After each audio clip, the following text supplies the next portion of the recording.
Hi, everybody. It's Mary Adams, and I am so excited to have you here today and to introduce you to my amazing guest, Rhoberta Shaler, PhD. Rhoberta, welcome to the show. Thank you so much for joining me today. Oh, thank you, Mary. I'm absolutely delighted to be talking about important things with you. Well, I know that you have an extremely important topic, but I want to start out first. Please tell everybody about what you do and your mission, because you inspire me so much with what you're doing. Well, thank you for that. It's what gets me up every morning, I'll tell you, and looking forward to the day.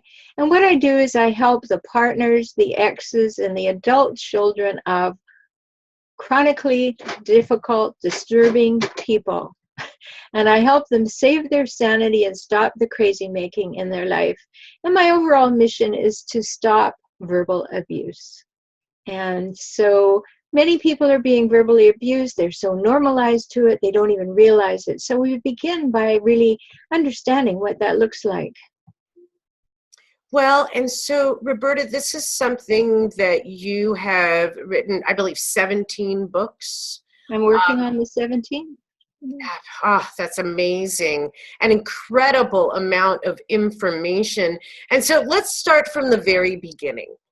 So tell me, what is the definition of verbal abuse, and explain that to us?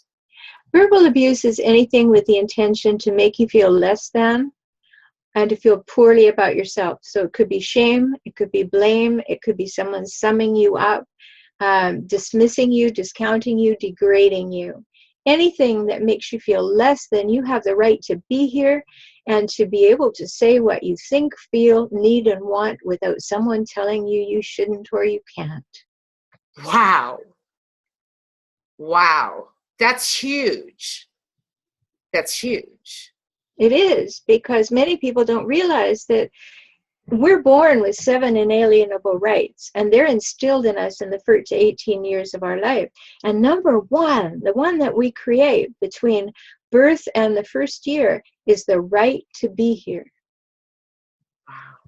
And if we don't get a good sense of having the right to be here, we start to second guess ourselves about the other rights, which is the right to speak, the right to feel, the right to act.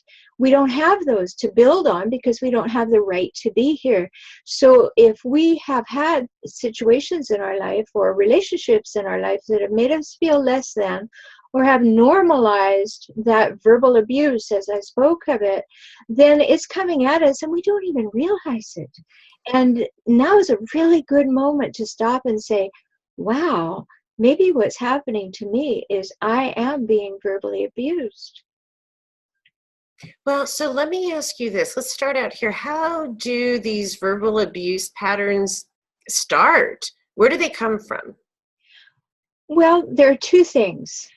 First of all, I just want to tell you that I trademarked a term, Mary, because I don't believe it's really helpful to talk about clinical things.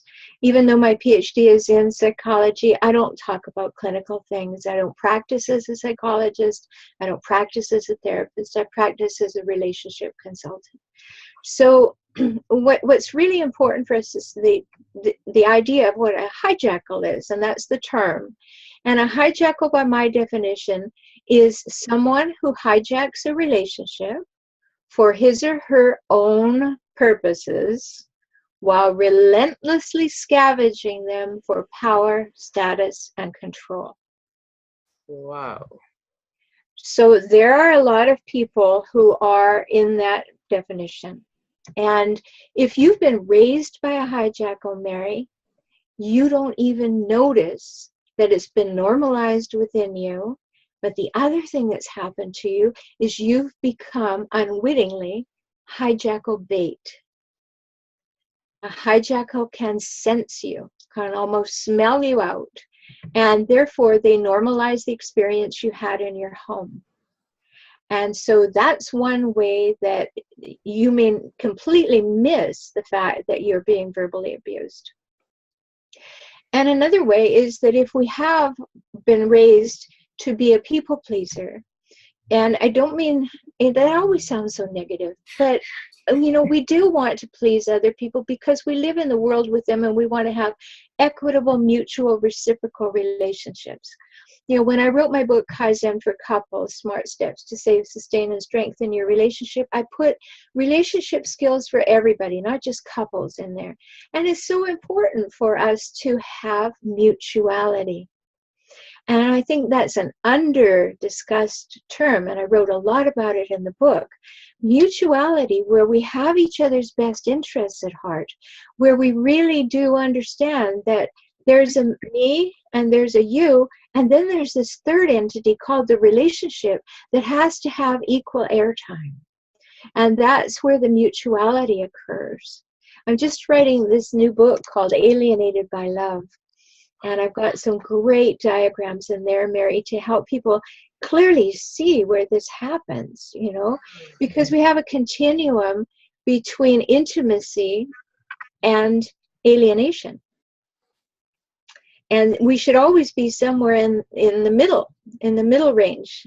You know, sometimes we're closer, sometimes we're further apart, sometimes that's the way it goes. And on the other range, it's autonomy to mutuality. And so we should always be somewhere in the middle too. But if we've been normalized to these things, or we've been raised to be the negative aspect of a people pleaser, which means putting other people constantly first, not just sometimes first. You know, letting somebody walk through the door first is one thing. Letting someone always have their way is an entirely other. And if we turn ourselves into a pretzel to try and please other people, and you happen to meet a hijackal, you're going to be a pretzel so tightly wound and so culled from the herd and off in a corner somewhere that you don't think you have any value at all anymore. And the hijackal is determined to keep you feeling like you have no value. They are the only person who would put up with you. That is deep. And I guarantee you that you just triggered most of my audience. Because I was triggered. I had faces of different people in my life who fit that description. I have scenarios in my life of probably moments of learning to be the hijackal, as well as being the victim of a hijackal and not knowing it and playing into it. Mm-hmm. Or even maybe not as active as playing into it, but unwittingly going along with it. You don't know better. I just got here. I'm just born. I don't know I have a right to be here. I'm waiting for someone to tell me I have the right to be here. So if I'm born into a hijackal home, they're not going to tell me that at all. They're going to dismiss me, neglect me, compete with me, put me down, use me in various ways, and I don't have any other experience in the world. So that's what I'm taking in. And when we're little, Mary, we're not born with a fully developed brain. And so when we're little, we don't have language, but we have mirror neurons. And they're constantly looking, how do you do this? How do you stand? What does that look on the face mean? How do I please the giants? How do I keep them happy so they'll feed me? All of that is happening. So all of this is going in before we have language, and as we develop, and over time, somewhere 7 to 10, we get the development of the prefrontal lobes, which is when we really understand that we have rational, linear, logical thought, cause and effect thinking. But for most of us, we don't go running back then and say, okay, I'm 18 now and I need to go back and clear the cache of my mirror neurons. Then we just keep moving forward. So we've got all this stuff going on, and I said, we didn't even notice. And that's what happens. That's how we become hijackal bait. Well, so I have to breathe for a moment for everyone. Okay, everybody take a nice deep breath. You know, and here's what I want to say is that this is the good news.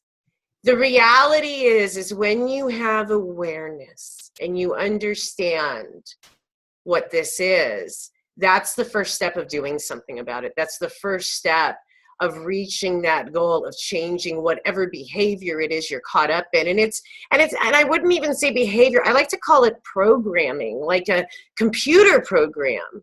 We get stuck in these programs and we don't even know it. So Rhoberta, let's talk about that. Let's talk about, once you know that you're involved with a hijackal, what is the next thing? What do you do when you have awareness?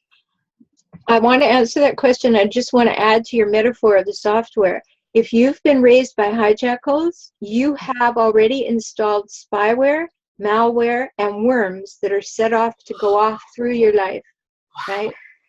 So know that it's not your fault.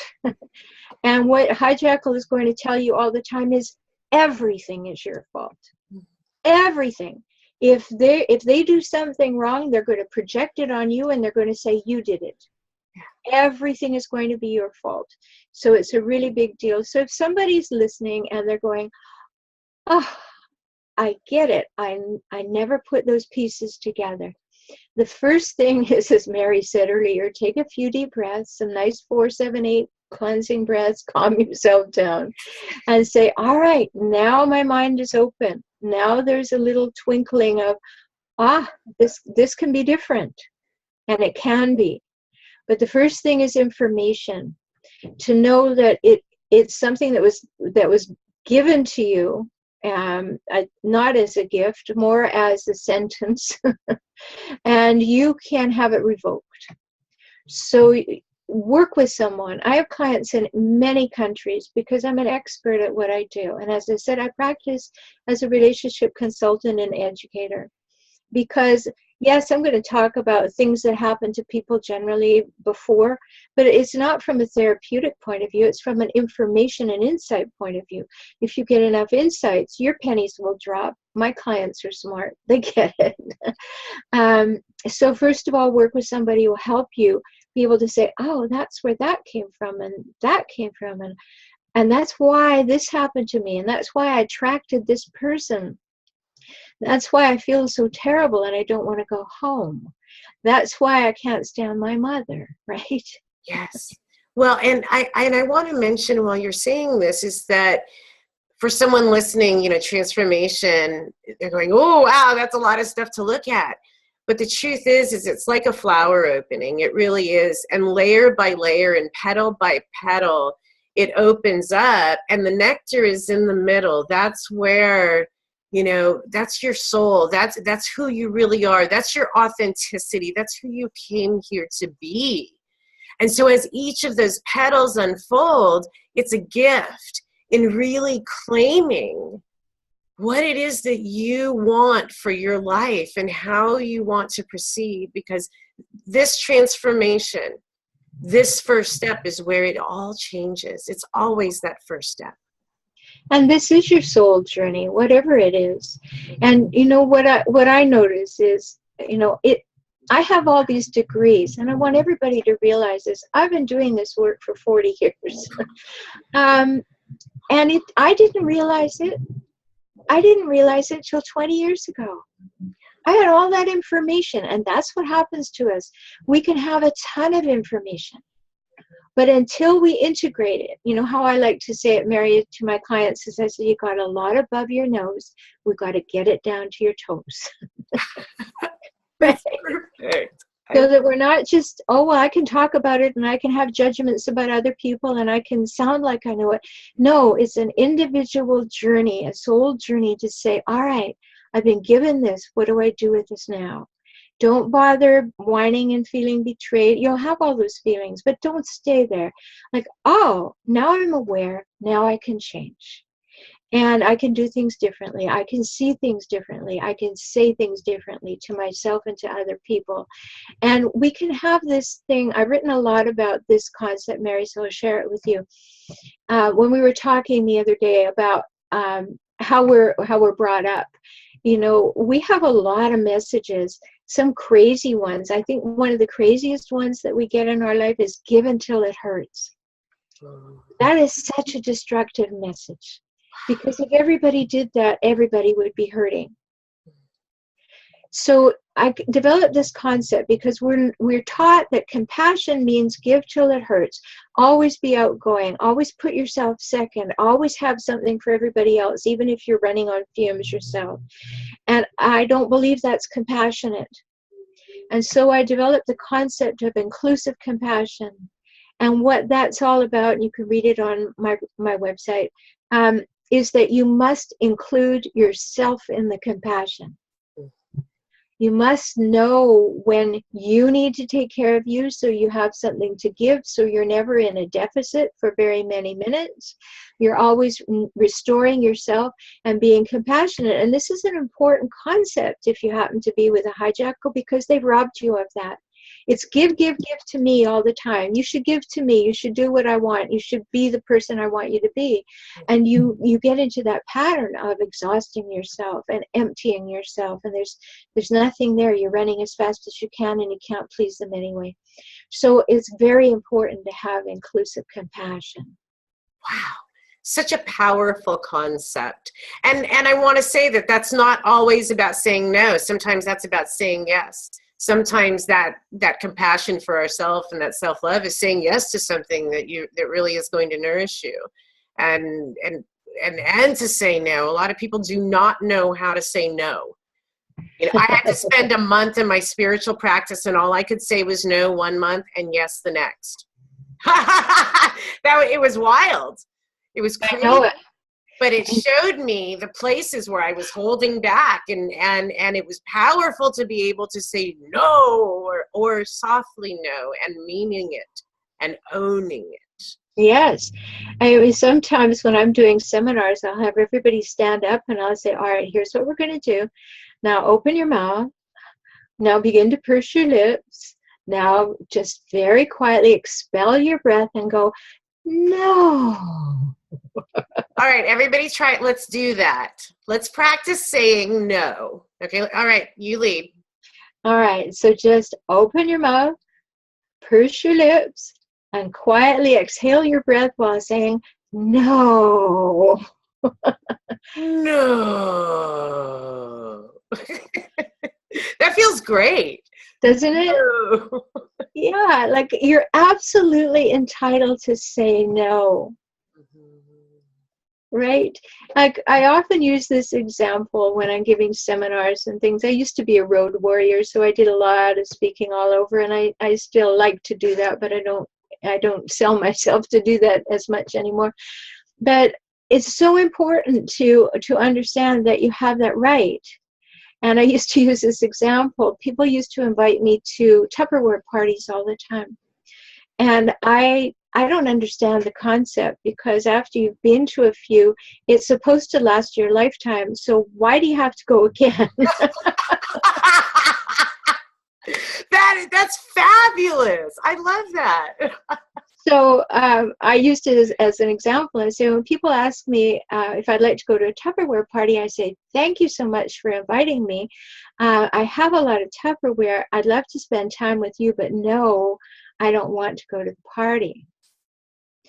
So that when we couch it in a language that takes care of both of us, we can say no more easily. Yes, and bringing awareness, and I think that can be a very healing practice when you are saying no or saying yes, is really stating your reason behind it. It's also saying, I have that right. I am here. I have the right to be here. I have the right to say what I think, what I feel, what I need, and what I want. Mm-hmm. Like in Kaizen for Couples, I have this great technique that I've taught people for the last 20 years. And it's all about giving a personal weather report. Changes the communication entirely. A personal weather report is said without saying the word you at any point. You're simply giving a report about the weather inside you.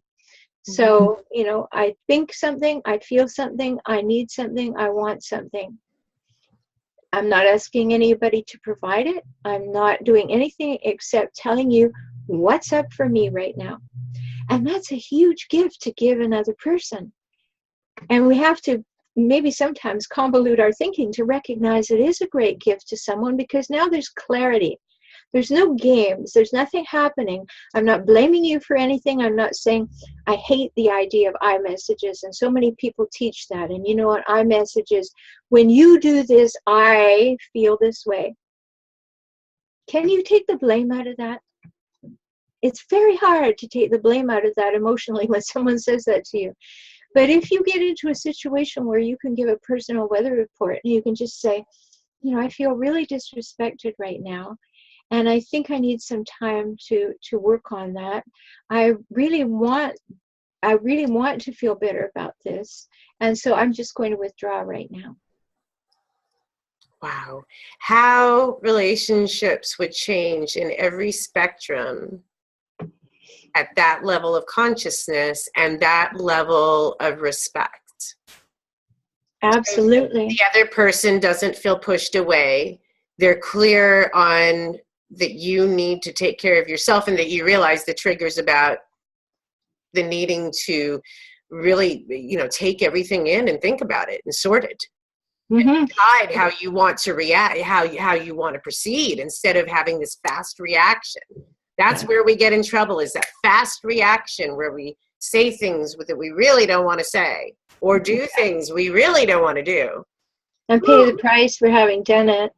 And this really sounds simple when I say it, and we are both nodding, but I had to write 2 chapters on it, how to give a personal weather report and how to respond to one being given to you, because it's simple, but it's not easy. It's a new pattern, and we have to have a lot of practice and a great deal of learning in order to do it. It's just not that easy. It's not the way we've done things. Yeah, this is a life-changing concept, because in the reality of things, if we look at our global climate at the moment and everything that's happening in our beautiful, amazing world and planet, it's a little weird right now, and it's a little crazy. And if we were to take this concept into our personal lives and really use it, especially with the people that we disagree with, and take that time to have insight, oh my gosh, how this world would change. Yes, and I'm often invited to go into companies, not only to speak at their conferences, but to work with teams, particularly teams where there is a hijackal, because hijackals have to eat too, you know. So we have to learn to work with that and accommodate that. And so it's very important for us to have these shifts so that we can transform our conversations with ourselves, and therefore transform our relationships, because it will transform our conversations with others. Yes.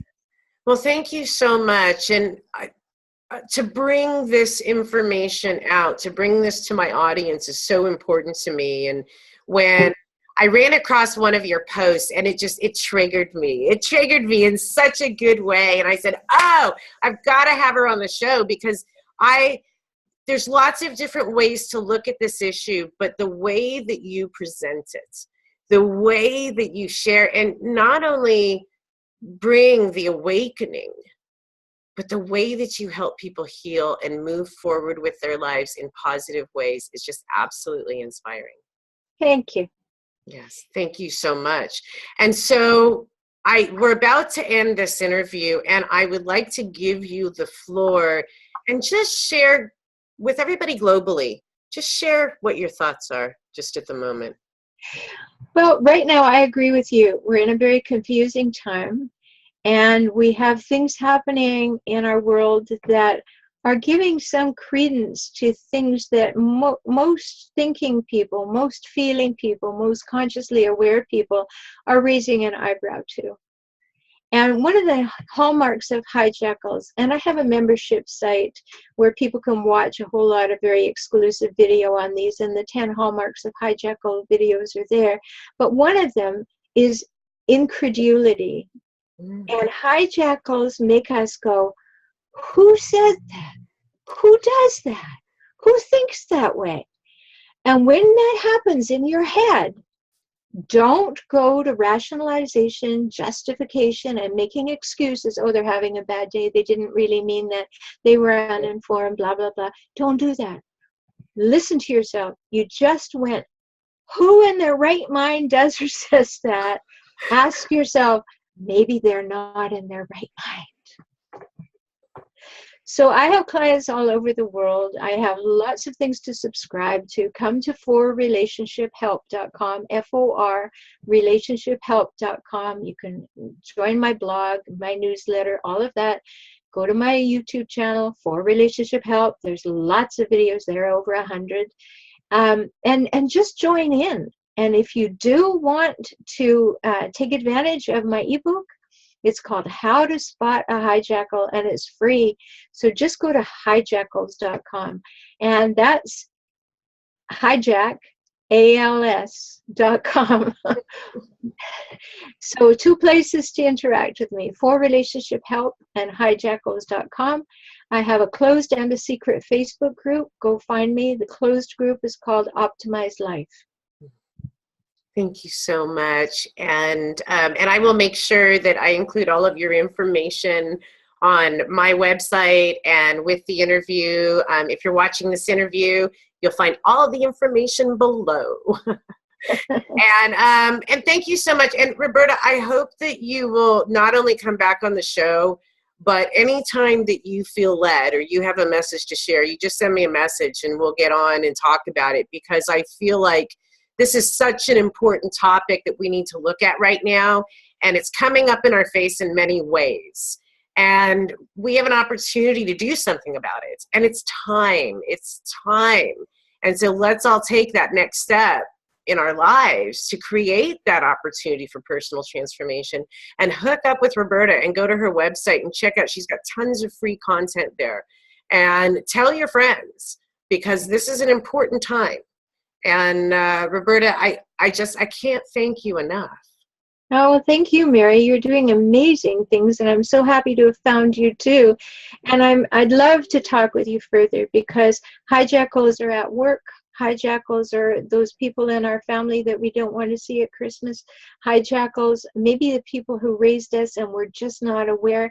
And if this has made you a little bit aware, open your mind and your heart to this, and let's talk about it. Become informed.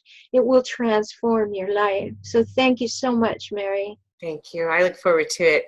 And thank you, everybody out there. And if you found this video inspirational, please share it with your friends. It could help somebody in a difficult situation. And make sure to send them to Rhoberta. And I am Mary Adams, and you can find me at CoachMaryAdams.com. You can find me on Facebook and Twitter, and all that information will also be included below. And please go out and be kind to one another, listen to one another, open your hearts, drop your judgments, and let's start being aware and living with eyes wide open and presence. Thank you, everybody. Blessings to each and every one of you. Bye-bye.